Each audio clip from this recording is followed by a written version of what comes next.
Ond dwi'n teimlo chymod i ni'n byw mewn tre arbennig lle mae'r eglwys ar y bryn a mae'r eglwys yn rhan iconic iawn o'r dre, yndyw e? Ac i ni'n uwchben ffynnon Sal Teimlo fan hyn. A mae'n deimlad cymwys iawn, dwi'n meddwl, bod ni yn addoli yn y Gymraeg a bod ni'n mewn cysylltiad mewn ffordd gyda'r gwaith sydd wedi cael ei wneud ar hyd y canrifoedd.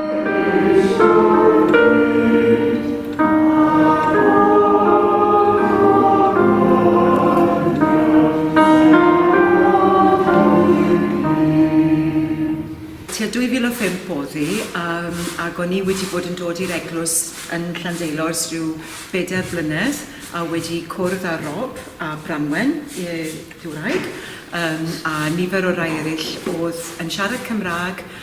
Oedd nifer ohono ni wedi cael yn magu mewn capeli ac eglwysi ac wedi arfer ddod yn y Gymraeg, a teimlo'n fwy cartrefol yn gwneud hynny. Cymraeg yw'n iaith gynta ni a oedd e'n beth naturiol iawn. Ac bersonol o'n i'n hoffi y difodau'r eglwys. Ond nid yn Saesneg, braidd y fierth.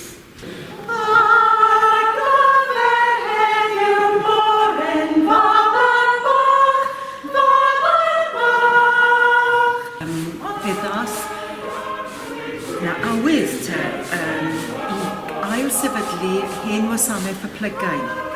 Ac i'r perwyl yna fe ffurfio ni grŵp canu, a dyna o fyny gychwyno ni siarad wedyn am y posibilrwydd o ail-sefydlu gwasanaeth Cymraeg.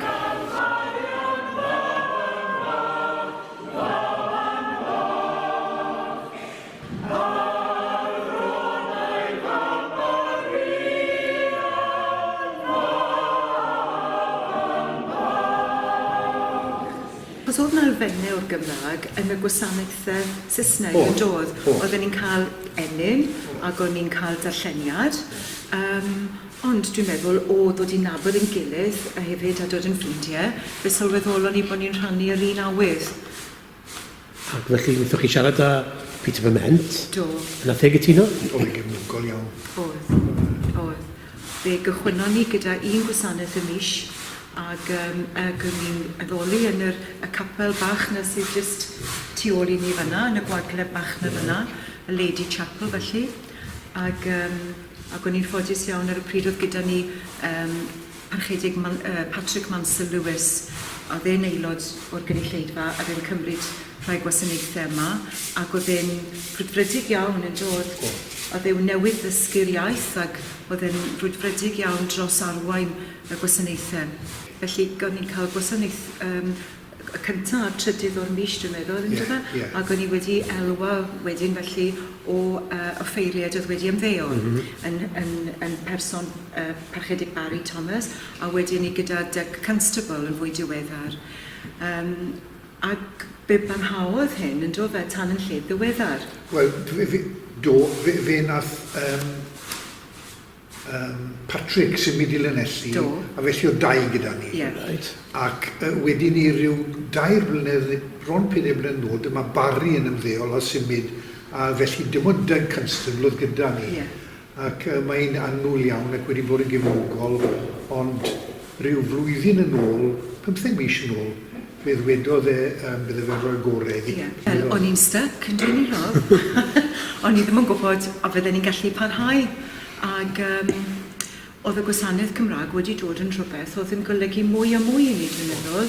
Ac fel wyt ti wedi disgrifio y cwmni sydd yn dod ynghyd fel teulu. Benderfynon ni wedyn ni, yn y cyfamser, ar ôl i Barry fynd, fi o'n i'n cymryd ati... Wel, fi ysdi, Rob, yn cymryd ar y Wener. Ond oedd pawb yn helpu drwy ddarllen gwyddio yn y blaen. A eithon ni ati i gynnal boriolweddi yn hunain. Ond pan oedd Doug yn ymddeol nawr, wel, oedd neb dyn ni gymryd y cymryd. Chymod, oedd e'n fater o eisiau parhad, ac yn fater o geisio wneud rhywbeth yn weddol gloi cyn bod patrwn yr addoli yn gorfod dod i ben. Ac fi ys i fi o'n i'n siarad yn do fe, ac fi si yn ffodus i gael rhif y ffôn rhai gweinidogion oedd yn byw yn lleol, ac yn lwcus iawn iawn i ni wedi cael gwasanaeth canon Aled Williams, sydd yn medru dod ato ni unwaith y mis. Felly, i ni'n hapus iawn i gael i bresenoldeb a'i brofiad ac i ni'n gwerthfawrogi bod ni'n cael y cymundeb. Ond oedd hwnna'n gadael a fod reolweddu wedyn, yn dod e? Beth o'ch chi'n mynd i wneud yn hynny? Wel, y peth yw, fi o'n i sôn gyda trafod pethau, y galwad enghraifft. A o'n i'n mynd gweld yn alwad fel y cyfryw, ond roedd angen, ac os oedd y gwasanaeth Cymraeg yn barhau, ac o'n i gyd yn awyddus iddo fe barhau, ac yn benderfynol y bydde fe'n parhau, wel, oedd rhaid wneud rhywbeth yn glyn o breolweddi, a dyma dyg yn awgrymu bod rhai ohonon ni oedd â diddordeb yn cael y cwrs, dilyn y cwrs ar gyfer hyfforddi arweinwyr addoliad. A felly eithon ni ati.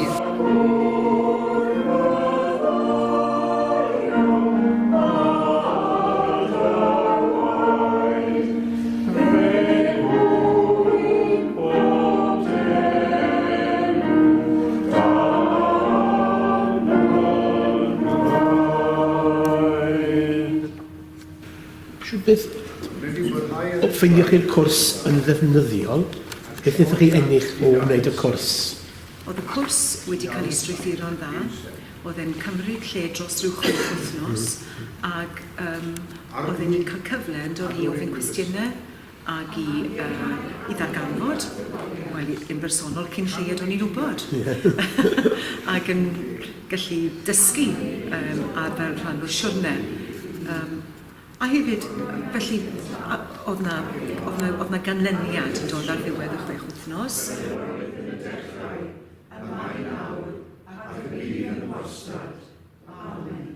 Dim ar warau bach mae dyn yn neud rhywbeth yna, oherwydd gyda y trwydded, mae yna gyfrifoldeb yn dod hefyd, a chi'n ymwybodol o'r pwysau chi'n arweinydd addoliad ar ran yr eglwys, ac mae hwnna'n dwy'n i bwysau. Daw darlleniad cyntaf o'r Hen Testament o lyfr Genesis, penod 7. Ti'n meddwl, reit, mae'r eglwys i gweud bod hawdd y fi fod yma, a awn ni ddim yn teimlo hynny yn gynt. Ond, na, mae'n dipyn o gam. Dipyn o gam. A awn ni ddim wedi gwneud fi feddwl fi ystyried, o'n i wedi ystyried y peth yn fanwl. Yn y genhedlaeth hon. Cymer gyda thi 7 bar o'r holl anifeiliaid glân, y gwrw a'i gymar, a phar o'r anifeiliaid nad ydynt yn lan, y gwrw a'i gymar. Dwi'n teimlo bod yna fwy o ddyfnder angen personol felly i ddarganfod. Ac chymod, os ych chi'n cael y rôl yma, Rob yn sôn, mae'n rôl reit ddifrifol, ac mae'n agor drysau personol i chi. A falle mewn rhyw ffordd, o achos bod yr angen y bwlch na wedi agor, mae rhywun wedi camu i'r adwy, ond heb wybod falle beth bydde yn ychwynebu chi ar y siwrne yna. Ond dim ond pethau da llai ddweud sydd wedi digwydd. Ond os bydde rhywun arall, os ydych chi'n siarad â rhywun sy'n ffeindio hunain yn yr un fath o sefyllfa ac o'ch chi'n ffeindio eich hunain ynddo fe, byddech chi yn eu hannog nhw i fynd i chwilio a gweld falle bod yn alwad gyda nhw i wneud yr un fath o beth i chi'n gwneud. Bendant, yn bendant.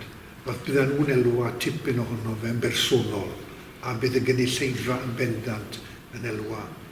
Mae'n angen, ydws e, mae'n brynder fferadon, mae'n angen bobl i gamu'r adwy ac i wneud i'r rhan, ond bydden ni'n eu hannog nhw yn bendadewch ati. Mae'r arglwydd yma, Mae'r ysbryd gyda ni. gras yn harglwydd Iesu Grist a chariad Duw a chymdeithas yr ysbryd lan, a fo gyda ni wrth yn awr ac yn oes oesoedd. Amen.